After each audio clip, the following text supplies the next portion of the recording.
This is the old station at Killochan, not far from Girvan. The next station up would have been Killochan. The track was double here at one time and there were two platforms. It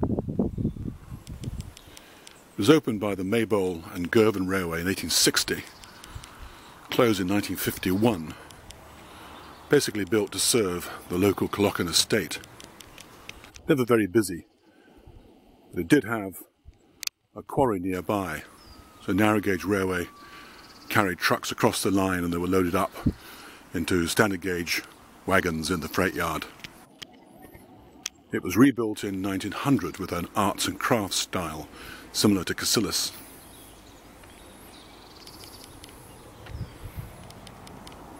The Killochan Bank is the name of the stretch of line here, relatively steep.